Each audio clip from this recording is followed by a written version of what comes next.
আসসালামু আলাইকুম রহমতুল্লাহি ওবরকাতুহু। সম্মানিত দর্শক, ইরান যুদ্ধ ক্রমশ জটিল থেকে জটিলতর হচ্ছে। মিস্টার ডোনাল্ড ট্রাম্প এবং তার সহযোগী, এই যুদ্ধের প্রধান সহযোগী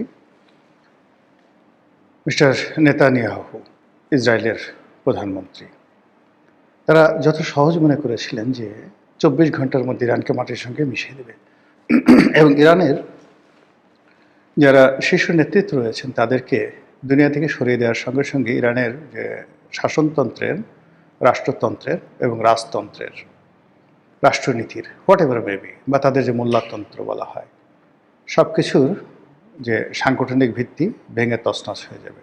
নট লাইক দ্যাট। অবস্থা দৃষ্টি মনে হয়েছে যে ইসরায়েল এবং আমেরিকা যত বেশি আগ্রাসী মনোভাব পোষণ করেছে, কোত্থেকে যেন ইরান অভূতপূর্ব শক্তি সঞ্চয় করে নজিরবিহীন প্রতিঘাত করেছে। গত সেই শত বছরের ইতিহাসে ইরান যা করেছে তা কোনো রাষ্ট্রশক্তি করেনি, এমনকি দ্বিতীয় বিশ্বযুদ্ধের সময় জার্মানিও যেটা পারেনি। একই সঙ্গে শূন্য হাতে ১৭টি রাষ্ট্রে আক্রমণ করছে।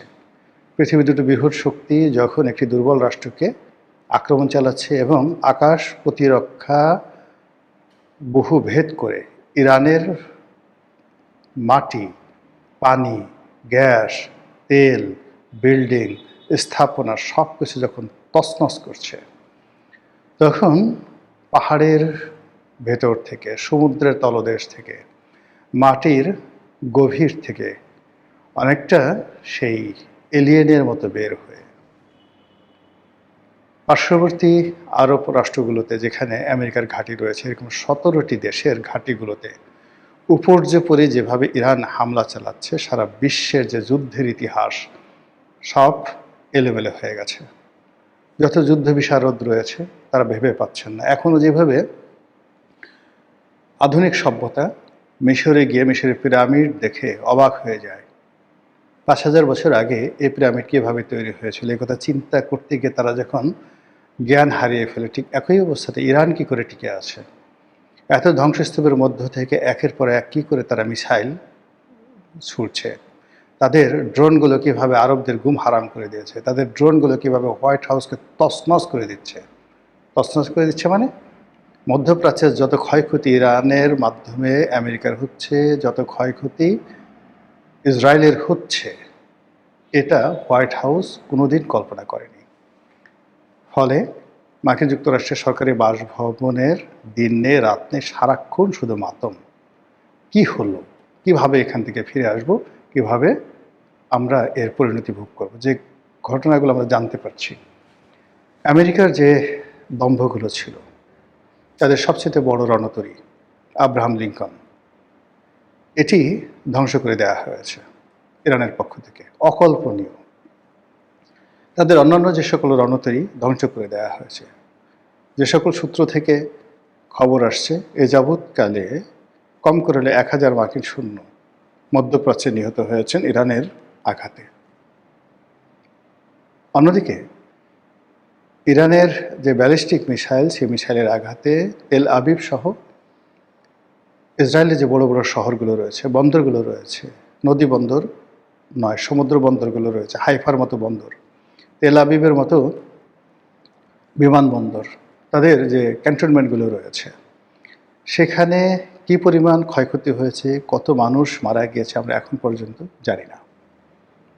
ইতিমধ্যে হিজবুল্লাহ লেবানন থেকে যেভাবে আক্রমণ চালাচ্ছে, এই আক্রমণ ইসরায়েলকে তছনছ করে দিচ্ছে। আপনাদের মনে আছে যে এর আগে কেবলমাত্র হিজবুল্লাহর সাথে কিন্তু ইসরায়েল যুদ্ধ করে পারেনি, এবং সেই হিজবুল্লাহ ভার্সেস ইসরায়েলের যুদ্ধে তখন ইসরায়েলকে নতজানু হয়ে হিজবুল্লাহর সাথে যুদ্ধবিরতি করতে হয়েছিল।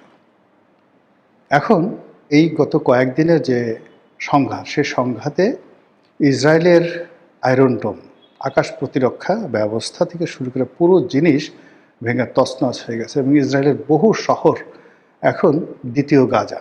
তারা যেভাবে গাজাকে ভেঙে চুরে চুরমার করে দিয়েছে, এভাবে ইসরায়েলের শহর, বন্দর, গ্রাম তছনছ হয়ে গেছে। ঠিক সেই সময়টাতে হিজবুল্লাহ আক্রমণ করছে। এখন হিজবুল্লাহ যে সকল রকেট ছুড়ছে, হিজবুল্লাহ যে সকল ক্ষেপণাস্ত্রগুলো তারা ছুড়ছে, তাদের ড্রোনগুলো বিনা বাধায় কোনো রকম প্রতিরক্ষা ব্যবস্থার মুখোমুখি না হয়ে, ইসরায়েলি প্রতিরক্ষা ব্যবস্থার মুখোমুখি না হয়ে সরাসরি লক্ষ্যবস্তুতে আঘাত হানছে। এখন যদি ইসরায়েলের অভ্যন্তরে হামাস ঢুকে পড়ে, তারপর হুতিরা ঢুকে পড়ে এবং যাকে বলা হয় এই হিজবুল্লাহ ঢুকে পড়ে, এর বাইরে অন্যান্য যে সকল মুসলিম মিলিট্যান্ট রয়েছে, তারা যদি দলে দলে যুদ্ধ করার জন্য ঢুকে পড়ে, ইসরায়েলের যে চিহ্ন পৃথিবীর মানচিত্র থেকে মুছে যাবে, থাকবেই না। এখন এই যে একটা অবস্থা শুরু হয়েছে ইসরায়েলের ভিতরের বাইরে যে সকল আরব রাষ্ট্র 70-এর দশক 80-র দশক থেকে শুরু করে এখন পর্যন্ত শুধুমাত্র পেট্রো ডলারের উপর ভিত্তি করে বিত্তবিলাসের যাকে বলা হয় নরক তৈরি করে ফেলেছে, পৃথিবীর নরক। দুবাইতে যান, জাহান্নাম, নারী দ্বারা, মদ দ্বারা, জুয়া দ্বারা এই পৃথিবীকে কতটা অশ্লীল এবং অশ্রাব্য করতে পারে মানুষ, সেটা দেখতে হলে আপনাকে দুবাই যেতে হবে, পাপের শহর। সেই পাপের শহরকে তছনছ করে দিয়েছে। সৌদি আরবের বিভিন্ন স্থাপনায় আঘাত আনা হচ্ছে, ফলে আরবরা এখন তাদের দেশে মার্কিন যে ঘাঁটি রয়েছে সেই ঘাঁটি নিয়ে তারা চিন্তিত হয়ে পড়েছে। মার্কিন নাগরিকরা মধ্যপ্রাচ্য থেকে পালাচ্ছে, পাগলের মতো পালাচ্ছে। আর ইরান এই সময়টা অত্যন্ত নিখুঁতভাবে দুবাই শহরের কোন হোটেলের কোন রুমে আমেরিকানরা শুয়ে আছে, রিয়াদের মানে সৌদি আরবের রাজধানী রিয়াদের কোন শহরে, কোন উপশহরে, কোন গলিতে আমেরিকানরা পালিয়ে আছে, নিখুঁত স্যাটেলাইট চিত্র তারা পেয়ে যাচ্ছে। বলা হচ্ছে রাশিয়া দিচ্ছে, বলা হচ্ছে চীন দিচ্ছে, হোয়াট এভার মেবি, কিন্তু তারা তো পাচ্ছে। দ্বিতীয়ত, ইরানের ভূমি থেকে একেবারে টার্গেটেড করে যেভাবে আয়াতুল্লাহ আলী খামেনিকে টার্গেট করে ইসরায়েল মেরেছে, ঠিক একই টার্গেট করে ইরান যেভাবে আক্রমণ চালাচ্ছে এবং নিখুঁতভাবে একেবারে সেই টার্গেটে গিয়ে আঘাত হানার পরে সেখানে মারাত্মক ক্ষয়ক্ষতি ঘটাচ্ছে এবং তারা যাকে টার্গেট করছে আমেরিকান যে নাগরিক, সে মারা যাচ্ছে অন দ্য স্পটে। এটা আমেরিকাবাসীদের ঘুম হারাম করে দিচ্ছে। প্রায় প্রতিদিন বড় বড় প্লেন ভরে ভরে তারা এই আমেরিকার সৈন্যদের যে লাশ, এটি যখন মার্কিন ভূখণ্ডে পৌঁছে যাচ্ছে তখন সেখানে হৃদয় বিদারক দৃশ্য তৈরি হচ্ছে। ডোনাল্ড ট্রাম্প রীতিমতো ভারসাম্য হারিয়ে ফেলেছেন। এমনি তিনি মিথ্যা কথা বলার জন্য খুব কুখ্যাত। তারপর এই ইরানের এই যুদ্ধের পরে বা এই যুদ্ধের এই সময়টাতে তার মিথ্যা বলার ধরন এলোমেলো হয়ে গেছে, সকালে এক কথা, বিকালে এক কথা। আর এরই মধ্যে ইরান কোত্থেকে শক্তি পাচ্ছে, কিভাবে পাচ্ছে, একমাত্র আল্লাহ জানেন, আমরা জানি না।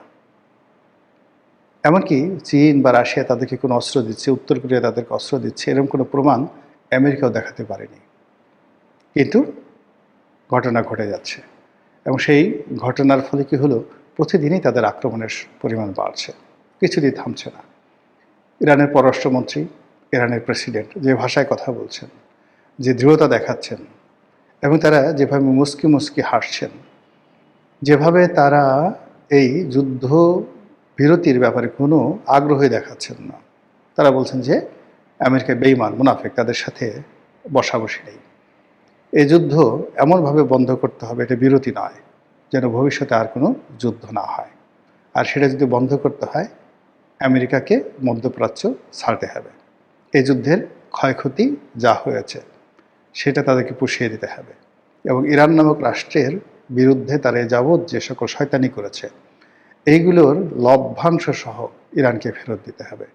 এটাই হবে বিজয়ী ইরানের প্রত্যয়। এবং সেই কারণে তারা ম্যাটিকুলাসলি তারা মনে হচ্ছে যে এই যুদ্ধ করার জন্য দীর্ঘদিন ধরে তাদের প্রস্তুতি ছিল, এরকম একটা ক্ষণের জন্য তারা অপেক্ষা করছিল। যেমন আমেরিকা ভয় দেখাচ্ছে যে ইরাক যেভাবে তারা তছনছ করেছিল, যেভাবে তারা স্থল শূন্য পাঠিয়েছিল, একইভাবে তারা ইরানও সৈন্য পাঠাবে।